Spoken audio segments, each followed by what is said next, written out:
FCT residents voiced their concerns over the relentless rise in inflation, which has significantly impacted their daily lives. Commodities that we used to buy, like say 300 naira, has doubled the price. So it's affecting our income, and that is fast depleting the money that we have. Yeah, for now, the rate has been increased. And what's the implication? One, it means that the value of naira is being reduced. For example, if the things I used to buy,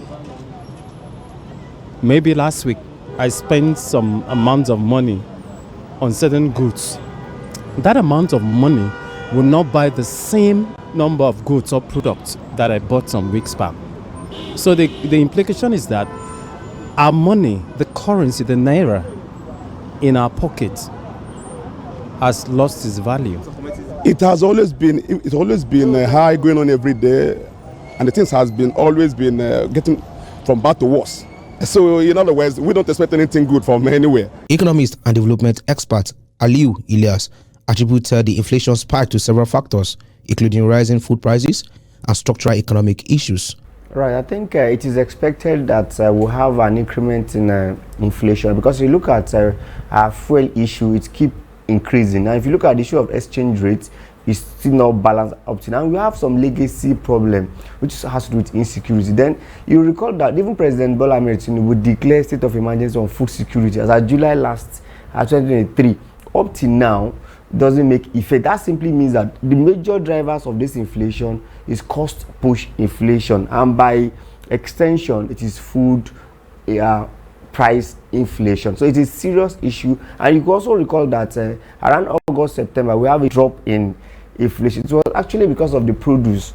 It's a rainy season and there's a produce, so that was why we see that, because tomato came out, or different food item came out that period. So I think we need to solve the legacy problem to have a balance and a good to see our inflation coming down. He also suggested measures to curb inflation, emphasizing the need for improved agricultural productivity, better fiscal management, and a stronger monetary policy framework. Right. The first thing that I think we should do is the issue of exchange rate, because you look at the exchange rate determines virtually everything. We may say we are not spending dollar, but dollar happens to be the major thing. And how do we help the dollar? It's just to make sure that the supply side of dollar, that we make sure we balance it.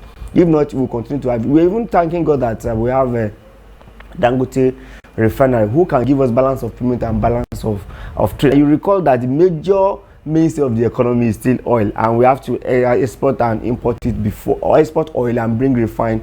So going forward, maybe next year we could see it coming down gradually. And apart from that, the issue of fuel, it's a big issue too.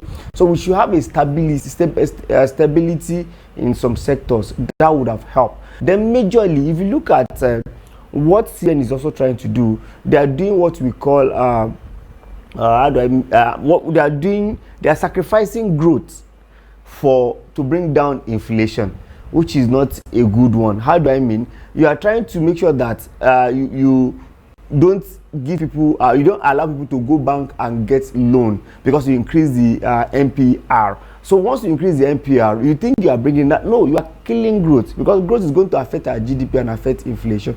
How are you killing the growth? Is that most people will not want to go to bank to borrow, because it is very, very high. So if it's high as a businessman, I rather take my money to bank to also be lending people, because I know that inflation is high and the lending rate is actually high. The NBS report highlighted the year-on-year rise in food inflation was driven by price hikes in staples such as yam, maize, rice, palm oil. The average annual rate of food inflation reached 38.67%, a significant rise of 11.48% compared to November 2023.